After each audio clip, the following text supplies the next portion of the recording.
आज हम लोग पढ़ेंगे ओमीय और अनओमीय परिपथ। ओमी परिपथ क्या होता है? आपको बताया गया है कि ओम का नियम हमेशा काम नहीं करता है। वे परिपथ जो ओम के नियम का पूर्णतः पालन करते हैं उन्हें ओमी परिपथ कहते हैं। ऐसे लिख सकते हैं आप, बोला लिख लीजिए, वे परिपथ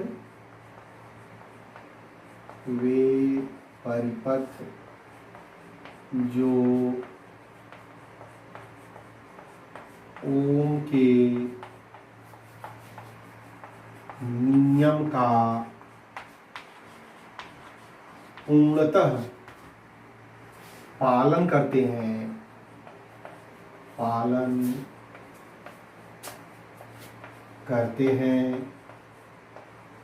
ओमीय परिपथ कहलाते हैं। ओमीय परिपथ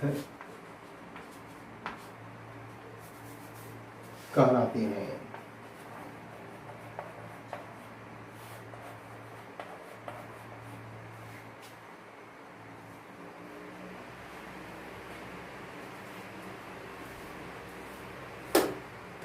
वे परिपथ जो ओम के नियम का पूर्णतः पालन करते हैं ओमी परिपथ कहलाते हैं।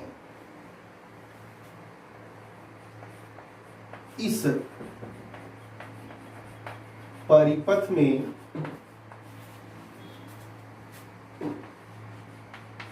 लगाया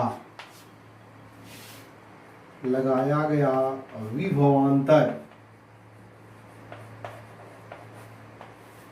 कैपिटल भी तथा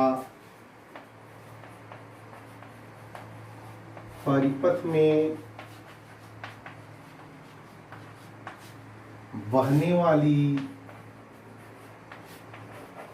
धारा आई का अनुपात सदैव स्थिर रहता है। सदैव स्थिर रहता है, अर्थात V upon I is equal to नियतांक। R क्या रहेगा? नियतांक। इसको आपको नोट कर लीजिए।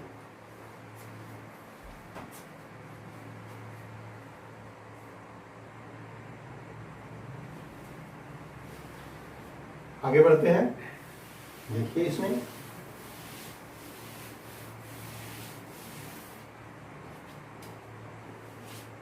इन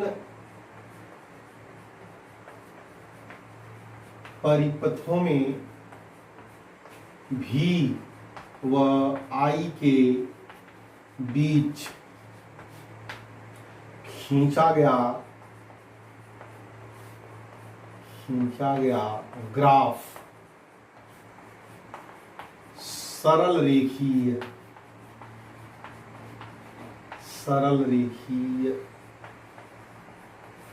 होता है। इसमें V और I के बीच में जब ग्राफ खींचते हैं तो हमेशा स्ट्रेट लाइन आता है। ऐसे देखिए,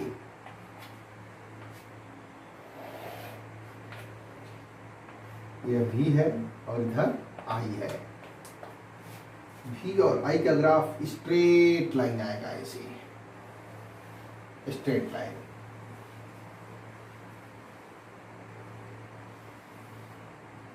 ऐसे बना लीजिए। इसका एग्जाम्पल दे सकते हैं, जैसे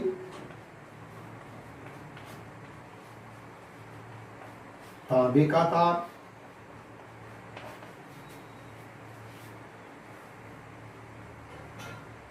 चांदी का तार,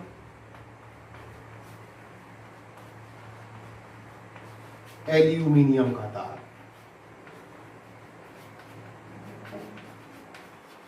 एल्यूमिनियम का तार, ये सब जो है ओम के नियम का पालन करते हैं, इसलिए ये तार जिस परिपथ में लगे होते हैं उसे कहते हैं ओमीय परिपथ। अब देखिए अनओमीय परिपथ क्या होता है।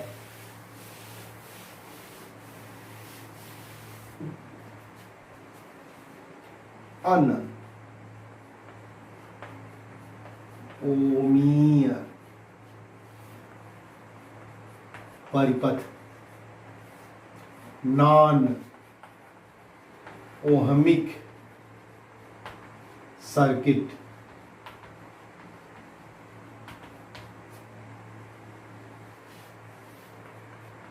वे परिपथ जो ओम के नियम का पूर्णतः पालन नहीं करते हैं। जैसे हमारा जलता हुआ बल्ब है, टॉर्च का बल्ब हो या घर में लगा हुआ बल्ब हो, तो उस बल्ब का टेम्परेचर बढ़ने से ओम का नियम फॉलो तब करता है जब उस चालक की भौतिक अवस्थाएं यानी उसका टेम्परेचर क्या हो, स्थिर हो। तो बल्ब का जो बीच का फिलामेंट होता है, अगर उसको जला दें तो देखा गया है ओम के नियम का पालन नहीं करता है। टॉर्च का बल्ब है या ट्रांजिस्टर है, डायोड वाल्व है, बहुत से हैं, तो लिख सकते हैं आप वे परिपथ जो ओम के नियम का पालन नहीं करते हैं अनओमीय परिपथ कहलाते हैं। अनओमीय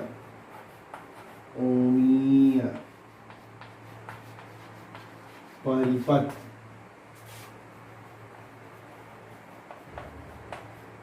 कहलाते हैं। इन परिपथों में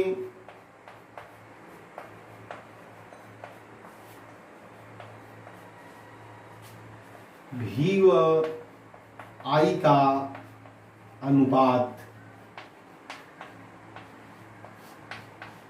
स्थिर नहीं होता है।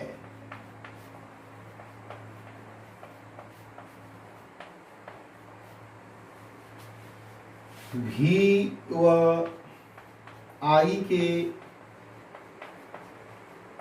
बीच में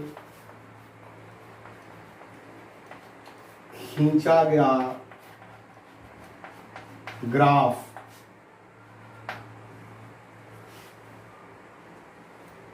सरल रेखीय नहीं होता है।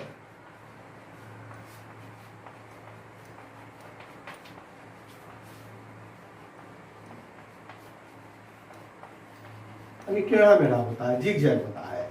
इसको नोट कर लीजिए, फिर ग्राफ हम लोग बनाते हैं। पॉइंट को नोट कर लीजिए।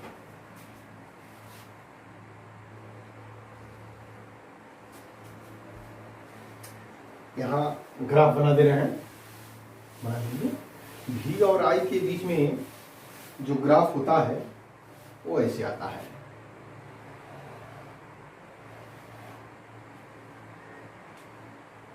इधर भी है और इधर आई है, ऐसे आता है इस तरह से।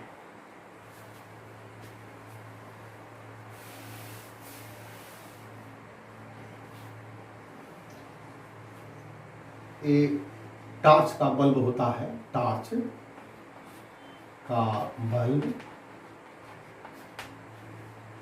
अगर डायोड वाल्व हो तो डायोड वाल्व में जब ग्राफ खींचा जाता है तो और टेढ़ा मेढ़ा आता है। डायोड वाल्व के लिए ऐसे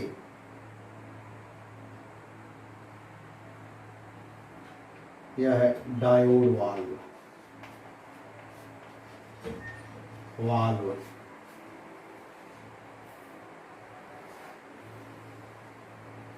भी और आई के बीच में, तो इसमें ओम के नियम का पालन नहीं होता है। एग्जाम्पल दे सकते हैं, जैसे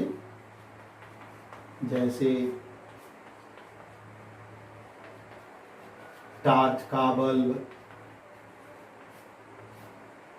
diode valve, triode valve,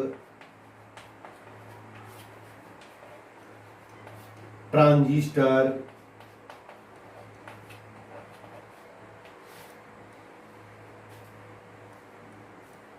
diode bar, transistor, P N संधि डायोड,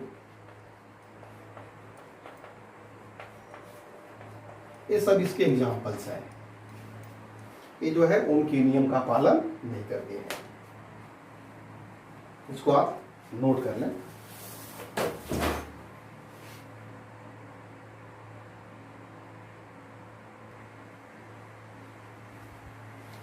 देखिए, गत्यात्मक प्रतिरोध क्या होता है? गत्यात्मक प्रतिरोध, डायनामिक रेजिस्टेंस क्या होता है?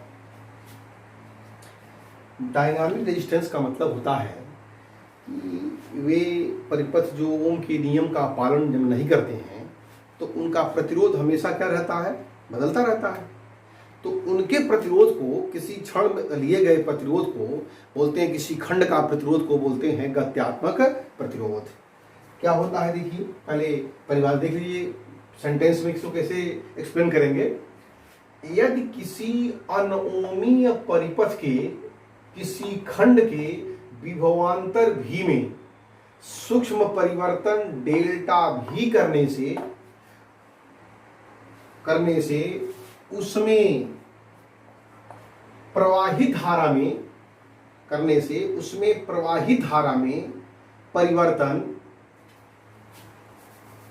परिवर्तन डेल्टा आई हो, तो यानी डेल्टा भी का परिवर्तन करेंगे तो उसमें प्रवाहित धारा में परिवर्तन डेल्टा आई हो, तो डेल्टा भी और डेल्टा आई के अनुपात को उस परिपथ खंड का गत्यात्मक प्रतिरोध कहते हैं।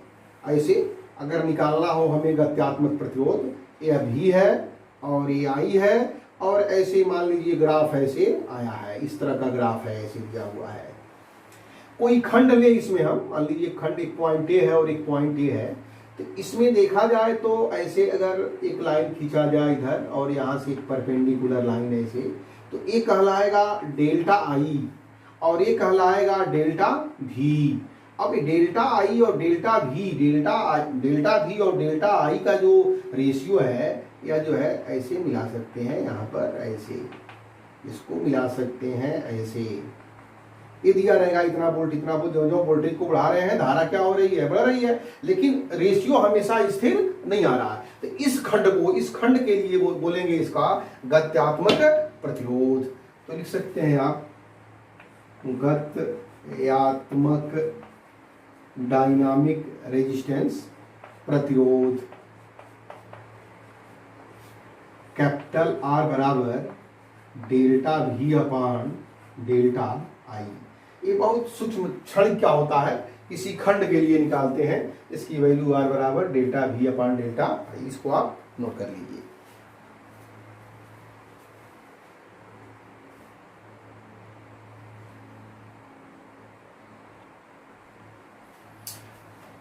ये हम देखते हैं अब वैद्युत ऊर्जा क्या होता है। इलेक्ट्रिक एनर्जी, देखिए अगर घर में करंट आ रहा हो, वोल्टेज फुल हो और पंखा न चल रहा हो, हीटर काम न कर रहा हो, प्रेस काम न कर रहा हो, बल्ब न जल रहा हो, तो वोल्टेज और धारा घर में है लेकिन ये सब नहीं हो रहा है, तो इसका कोई हमें महत्व नहीं है।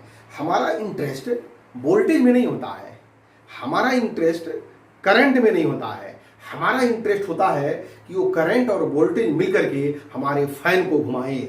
अरे घुमाने का मतलब क्या हुआ? यांत्रिक ऊर्जा।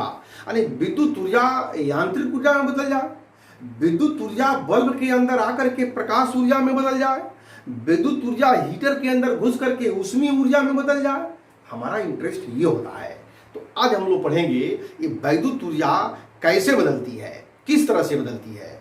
तो हम आपको बताया जा चुका है कि कोई भी चालक होता है तो उस चालक के अंदर मुक्त इलेक्ट्रॉन होते हैं और मुक्त इलेक्ट्रॉन एटम से निकल जाते हैं। क्यों निकलते हैं? क्योंकि उनके पास रूम टेम्परेचर पे होते हैं तो थर्मल एनर्जी मिलती है, जिसको ऊष्मीय ऊर्जा बोलते हैं, उससे वो इलेक्ट्रॉन निकल जाते हैं, जिसे मुक्त इलेक्ट्रॉन बोलते हैं। और जिस एटम से, परमाणु से मुक्त इलेक्ट्रॉन निकलते हैं वो परमाणु धन आयन के रूप में हो जाता है, धन आवेशित हो जाता है। और जब वह उस पर उसके सिरे पर वोल्टेज लगाते हैं तो मुक्त इलेक्ट्रॉन चलते हैं तो धन आयनों से बार बार टकराते हैं। अगर कोई लोहा हो और लोहे के ऊपर हथौड़े से बार बार मारा जाए तो वो लोहा क्या हो जाएगा, हीट हो जाएगा, गर्म हो जाएगा। ठीक यही प्रक्रिया यहाँ होती है। वो धन आयन जो होते हैं, धन आयन, उन पर इलेक्ट्रॉन चलता है भी वेग से, और उसके पास गतिज ऊर्जा होती है ½ mv², और जा करके धन आयन को हीट करता है और बार बार हीट करता है, जिससे वह ऊष्मा के रूप में, प्रकाश के रूप में ऊर्जा का उत्सर्जन करने लगता है। हीटर के अंदर हम क्या करते हैं, हीटर के अंदर ऊष्मा निकलती है, बल्ब के अंदर प्रकाश निकलती है, प्रेस के अंदर ऊष्मा निकलती है, उसका उपयोग करते हैं। तो यह ऊर्जा कितनी होती है, इस ऊर्जा को किस फार्मूले के रूप में हम कैसे निकालेंगे, इतना वोल्टेज लगाएंगे तो कितनी ऊर्जा मिलेगी, कितना एम्पियर लगाएंगे तो कितनी ऊर्जा मिलेगी, कितने ओम का तार लगाएंगे तो कितनी ऊर्जा मिलेगी, इन सबों को कैलकुलेशन करने के लिए हम इस आर्टिकल को पढ़ेंगे। देखिए, वैद्युत ऊर्जा का मतलब, जब किसी चालक तार में वैद्युत धारा बहती है तब तार में वैद्युत ऊर्जा ऊष्मीय ऊर्जा में परिवर्तित हो जाती है। कैसे परिवर्तित होती है भी बताया है। उसके अंदर जो मुक्त इलेक्ट्रॉन होते हैं वो बार बार धन आयनों से टकराते हैं, और टकराते हैं तो अपनी ऊर्जा को देते हैं, और वह ऊर्जा ऊष्मीय ऊर्जा में बदल जाती है। कितनी होती है देखिए, ऐसे हम मान लेते हैं हमारे पास एक चालक है, ऐसे एक हमारे पास चालक तार है ऐसे, और इसके सिरे पर जब ही हम वोल्टेज लगाएंगे, ऐसे वोल्टेज, तो इसमें क्या बहेगी, धारा बहेगी, ऐसे इसमें धारा बहेगी आएगी। इस चालक का प्रतिरोध हम मान लेते हैं कितना है, R है। ये जो चालक है इसका प्रतिरोध कितना है, R है। कितने एम्पियर की धारा बह रही है इसमें, I धारा बह रही है। तो इसको लिख लेते हैं ऐसे, माना किसी चालक का प्रतिरोध कैपिटल R है, इसके सिरे पर V विभवांतर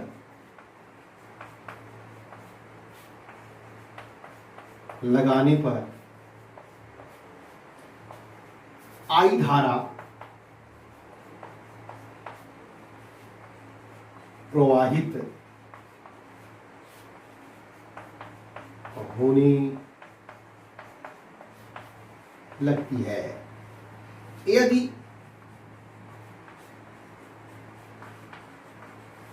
परिपथ में स्मॉल t समय,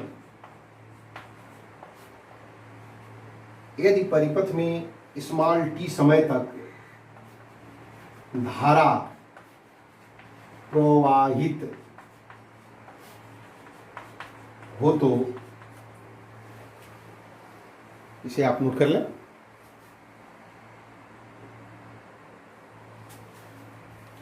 यहां लिख देते हैं, यदि परिपथ में t समय तक धारा प्रवाहित हो तो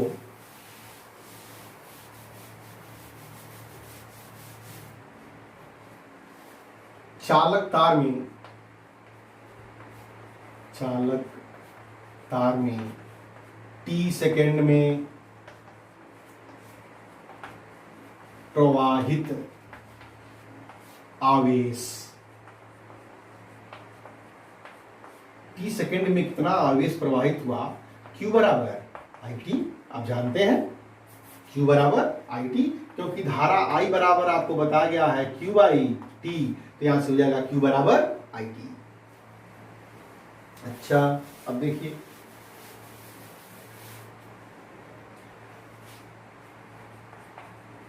चालक तार के सिरे पर भी विभवांतर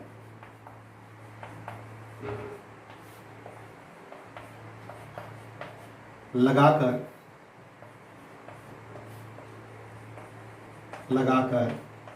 आवेश को, चालक तार के सिरे पर भी विभवांतर लगाकर आवेश को, आवेश Q कर सकते हैं, आवेश Q को एक सिरे से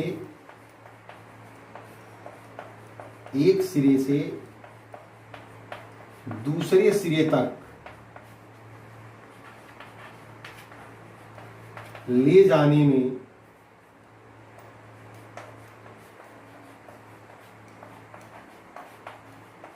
किया गया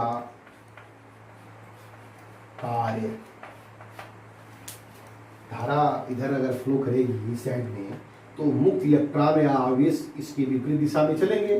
तो ये आवेश एक सिरे से इस सिरे तक जाने में कितना कार्य करना पड़ेगा।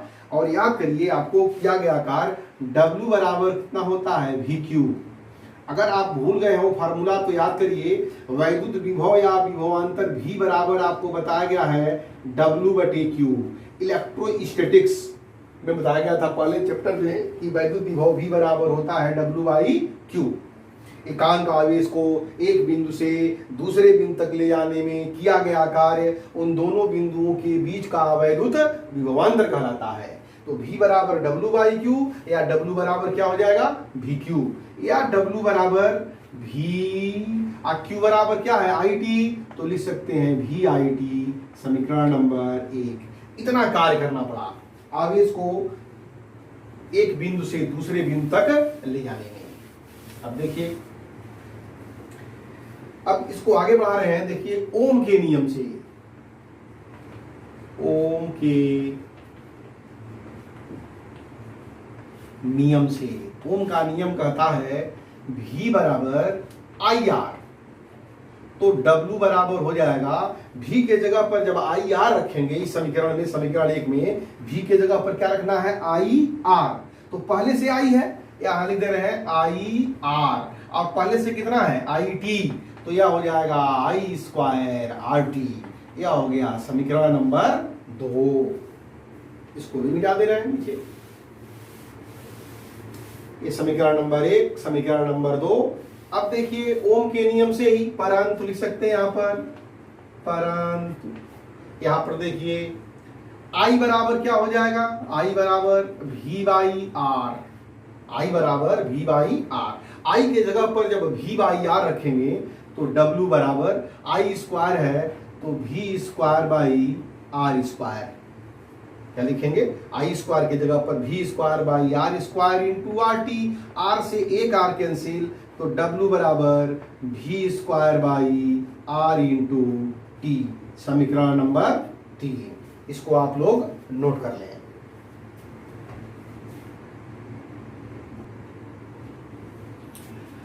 अभी हम लोगों ने देखा था कि ऊर्जा समीकरण 1, 2, 3 वो क्या कहां से ऊर्जा मिला था। वह कार्य करने के लिए चालक तार में 30 सेकेंड तक धारा प्रवाहित करने के लिए बैटरी द्वारा दी गई ऊर्जा, बैटरी द्वारा दी गई ऊर्जा कितनी हो गई, W बराबर VIT, W बराबर I²RT, W बराबर V²/R इंटू T। यह बैटरी द्वारा जो दी गई ऊर्जा होती है किसमें कन्वर्ट होती है, उष्मा में। तो लिख सकते हैं यहां पर बैटरी द्वारा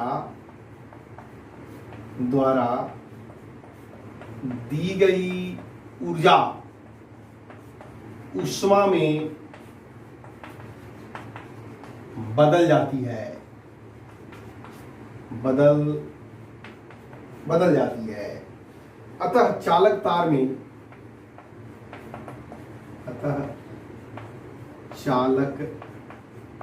तार में, उत्पन्न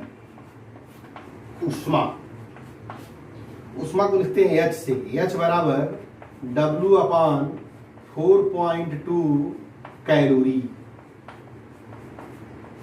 ये सब किसमें होगा, जूल में। ऊर्जा है, ऊर्जा का मात्रक क्या होगा, जूल। और यहां पर H बराबर W/4.2 कैलोरी, कैलोरी बराबर 4.2 जूल। एक कैलोरी बराबर 4.2 जूल होता है, 4.18 यानी 4.2 जूल। तो हम जूल को बदल रहे हैं कैलोरी में। तो H बराबर देखिए क्या होगा, W के जगह पर लिखेंगे VIT/4.2, I²RT/4.2, V²/R into T/4.2। यह हो जाएगा कैलोरी। इतनी ऊष्मा कन्वर्ट होती है। तो वोल्टेज दिया हो, धारा दिया हो, समय दिया हो तो ये फार्मूला लगाएंगे। धारा और प्रतिरोध दिया हो, समय दिया हो तो ये फार्मूला लगाएंगे। वोल्टेज और प्रतिरोध दिया हो, समय दिया हो तो ये फार्मूला लगाएंगे। उष्मा पूछेगा तो ये उष्मा के रूप में है, और ऊर्जा पूछेगा तो ऊर्जा के लिए है। ये जूल में निकलता है, कैलोरी में निकलता है। इसको आप लोग नोट कर लीजिए।